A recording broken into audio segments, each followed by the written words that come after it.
स्वागत दोस्तों, आगे चलते हुए दिखा के सामने होते हुए चलेंगे। सबसे पहले सबसे बड़ी को बताएंगे दोस्तों, राम मंदिर के चंदा चोरी के मामले को लेकर भाजपा वालों के खिलाफ आम जनता के रुझान आने शुरू हो गए और सबसे पहले बीजेपी के राष्ट्रीय अध्यक्ष की ही जोरदार तरीके की बेइज्जती होनी शुरू हो गई है। दोस्तों बताएंगे डिटेल में क्या है पूरी अपडेट के साथ में चलेंगे एक और बड़ी खबर की तरफ, जहां पर आरजेडी के सांसद ने राम मंदिर के जन्मभूमि ट्रस्ट के वित्तीय मामले को लेकर सीबीआई जांच की मांग करते हुए सुप्रीम कोर्ट के अंदर मामला दर्ज करवाया है। यानी दिग्विजय सिंह के बाद एक और पार्टी मैदान में कूदी है दोस्तों, पूरी तरीके से चंदा चोरी के मामले को बड़े स्तर पर ले जाने की कोशिश में इंडिया गठबंधन जुट चुका है दोस्तों। इसी के साथ में अचानक से एकनाथ शिंदे की तबीयत बिगड़ जाती है दोस्तों, जिनको अस्पताल में भर्ती करवाया गया है। बताएंगे इसके पीछे क्या बड़ा कारण है दोस्तों। और एक नए शब्द का इस्तेमाल करते हुए अखिलेश यादव ने बीजेपी पर निशाना साधा, सुरंग जीवी शब्द का इस्तेमाल किया उन्होंने। दोस्तों बताएंगे इसके पीछे क्या बड़ा कारण बता रहे हैं और एक एक करके चलेंगे सारी बड़ी खबरों तक। लेकिन उससे पहले अगर आप भी मानते हैं कि उत्तर प्रदेश के अंदर चंदा चोरी के मामले को लेकर 2027 का चुनाव हारते ही बीजेपी को असली सबक मिलेगा, तो इस वीडियो को लाइक करके लाल बटन दबाकर चैनल को सब्सक्राइब करके बेल आइकन दबाकर कमेंट बॉक्स में अपनी राय जरूर लिखकर बताएगा दोस्तों। ज्यादा से ज्यादा वीडियो को शेयर कीजिएगा। चलते हैं सबसे पहले सबसे बड़ी ब्रेकिंग न्यूज अपडेट की तरफ, जहां पर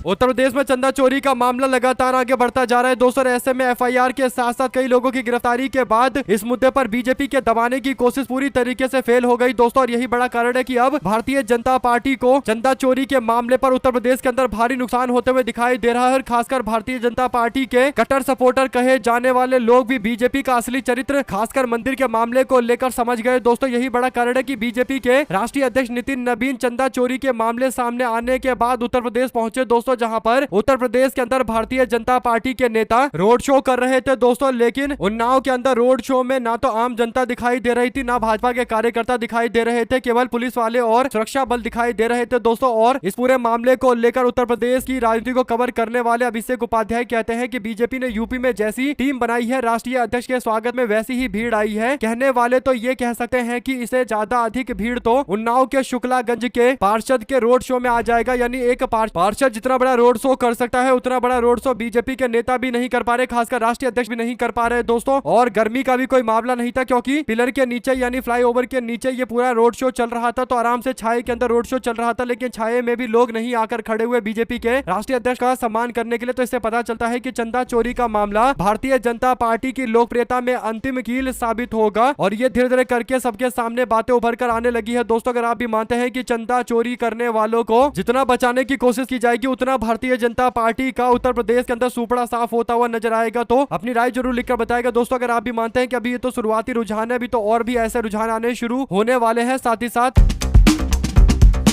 इंडिया गठबंधन की पार्टी ने फैसला लिया है कि चंदा चोरी के मामले को लेकर बीजेपी को कतई नहीं छोड़ना है दोस्तों। कांग्रेस पार्टी के नेता दिग्विजय सिंह ने कहा कि वो अयोध्या के अंदर कोर्ट में जाएंगे और कोर्ट में मामला दर्ज करवाकर 1,10,000 रुपए जो दान उन्होंने किया था राम मंदिर बनाने के लिए, वो दान वापस लेंगे और वापस से राम मंदिर ट्रस्ट को दान करेंगे और इस बार सबको दिखाकर दान करेंगे। ऐसे में उन्होंने कोर्ट में मामला दर्ज करने के लिए बोला है और कह रहे हैं कि मैं मामला कोर्ट में इसलिए दर्ज करूंगा क्योंकि मैं चाहता हूं कि मेरे पैसे वापस किए जाए। अगर मामला सच में अयोध्या के अंदर कोर्ट में उन्होंने डाल दिया दोस्तों तो इस पर सुनवाई होगी, और अगर कोर्ट ने आदेश जारी करते हुए राम मंदिर ट्रस्ट से पैसे लौटाने के लिए बोल दिया तो फिर सब पैसे वापस मांगने लगेंगे और राम मंदिर ट्रस्ट के ऊपर दबाव और ज्यादा बढ़ जाएगा दोस्तों। ऐसे में आने वाले दिनों के अंदर ये मामला कोर्ट में भी जाएगा और जांच पड़ताल करने के लिए भी दबाव बनाया जा रहा है। यानी पहले तो एसआईटी का गठन किया गया, उसके बाद एफआईआर किया गया दोस्तों, लेकिन अब मामला सीबीआई से जांच कराने के लिए भी आरजेडी मैदान में कूद गई है। आरजेडी के सांसद सुधाकर सिंह ने अयोध्या में राम मंदिर के लिए मिले दान का दुरुपयोग करने के मामले को लेकर आरोप लगाते हुए राम जन्मभूमि तीर्थ क्षेत्र ट्रस्ट के वित्तीय मामलों की स्वतंत्र जांच की मांग करते हुए सर्वोच्च न्यायालय में याचिका दायर की है। पीआईएल यानी जनहित याचिका दायर करते हुए सर्वोच्च न्यायालय की निगरानी में केंद्रीय जांच ब्यूरो यानी सीबीआई के अंतर्गत कार्रवाई करने की मांग की गई है, जांच करने की मांग की गई है दोस्तों। यानी जांच सीबीआई करे और उसकी निगरानी कोर्ट करे और निष्पक्ष तरीके से जांच तभी हो पाएगा और आम जनता ने जो पैसे दिए हैं उनके पैसे को लेकर जवाबदेही तय कर की जा सकेगी। आप लोग इस पर क्या प्रतिक्रिया देना चाहते हैं दोस्तों लिखकर जरूर बताएगा। साथ साथ चलते हैं एक और बड़ी अपडेट की तरफ, जहां पर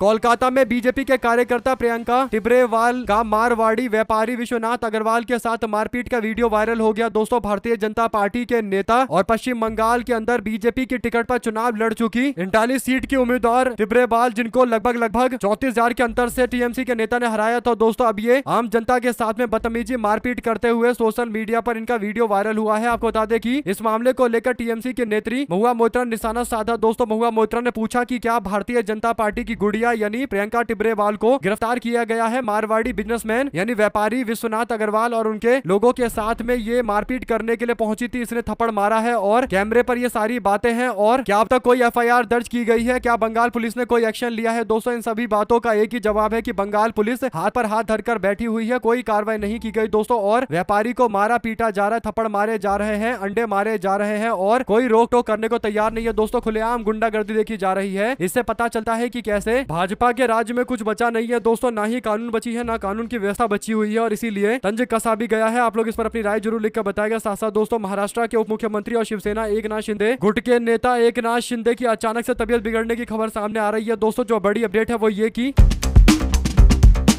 ठाणे के एक निजी अस्पताल में इनको भर्ती करवाया गया। शुरुआती जानकारी के अनुसार विशेषज्ञ डॉक्टरों की टीम ने निगरानी में इनको रखना शुरू कर दिया है। फिलहाल उनकी हालत सही बताई जा रही है। शिवसेना सूत्रों के मुताबिक पिछले दिनों लगातार तोड़फोड़ करने यानी शिवसेना यूबीटी को तोड़ने के लिए सांसदों से बातचीत करना और राजनीतिक कार्यक्रम करने के कारण काफी ज्यादा शारीरिक मेहनत करने के कारण काम का दबाव बढ़ने पर उनकी स्थिति खराब हो गई, तेज बुखार हो गया और काफी कमजोरी इनको महसूस होने लगी। फिर इनको भर्ती करवाया गया अस्पताल में दोस्तों। यानी शिवसेना यूबीटी को तोड़फोड़ करने के लिए इनको इतनी मेहनत करनी पड़ रही है, मेहनत करनी पड़ रही है कि इनकी तबीयत खराब हो जा रही है। अगर आप भी मानते हैं कि इनको पार्टियों को तोड़ने की जगह अपने सेहत पर ध्यान देना चाहिए और शिवसेना यूबीटी को कमजोर करके फायदा इनको नहीं बल्कि भारतीय जनता पार्टी को मिल रहा है दोस्तों। ऐसा लगता है कि ये बीजेपी के लिए ही काम करते रहते हैं। शिवसेना एकनाथ शिंदे गुट के नेता कैसे एकनाथ शिंदे को शिवसेना का नेता मानेंगे दोस्तों या किसी भी तरीके से मानने के बारे में सोचेंगे भी, ये भी एक सोचने वाली बात है क्योंकि सबको पता है कि ये बीजेपी के लिए काम करते हैं, जमकर भाजपा के लिए काम करते हैं। साथ साथ चलते हैं एक और बिग न्यूज अपडेट की तरफ दोस्तों, जहां पर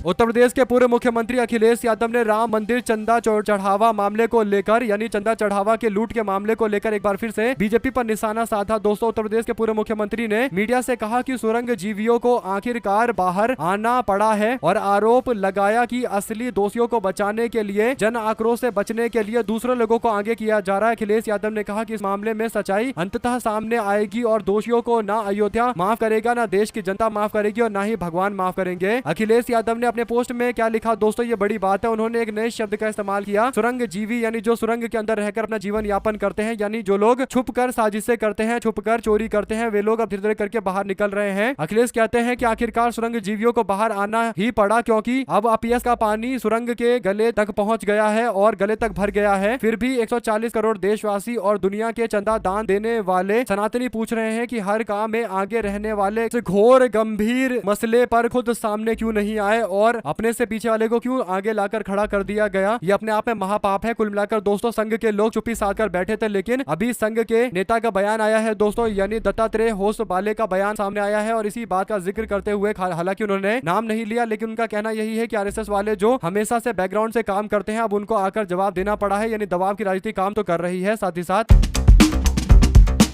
दिल्ली की एक अदालत ने 2020 के दिल्ली दंगों से जुड़ी व्यापक साजिश के मामले में कार्यकर्ता उमर खालिद और शर्जील इमाम की जमानत याचिका पर शनिवार को फैसला सुरक्षित रख लिया दोस्तों। और अतिरिक्त सत्र न्यायाधीश समीर वाजपेयी ने दोनों पक्षों की दलील सुनने के बाद फैसले को सुरक्षित रखा और न्यायाधीश जल्द फैसला सुना सकते हैं दोस्तों। खालिद की याचिका में यह भी कहा गया है कि उच्चतम न्यायालय यानी सुप्रीम कोर्ट ने भले ही उनकी पिछली जमानत याचिका को खारिज कर दिया हो, लेकिन उसके बाद भी न्यायिक घटनाक्रम में परिस्थितियां बदल रही है, यानी न्यायिक घटनाक्रम की परिस्थितियां बदली है, उस आधार पर जमानत मिलनी चाहिए। अब दोस्तों शर्जील इमाम और दूसरे उमर खालिद से जुड़े इस मामले को लेकर तमाम तरीके की कोशिशें की जा रही है कि जैसे तैसे उनको फिर से बेल ना दिया जाए दोस्तों, यानी कोई कार्रवाई नहीं हुई अभी तक, कोई सबूत नहीं जुटा पाए, फिर भी जैसे तैसे बेल रोकने की कोशिशें चल रही है। आप लोग इस पर अपनी राय जरूर लिखकर बताएगा। हमारे साथ लगातार जुड़े रहने से दोस्तों का बहुत बहुत धन्यवाद। देख रहे थे आपका अपना चैनल जय हिंद जय भारत। ज्यादा से ज्यादा वीडियो को शेयर कीजिए।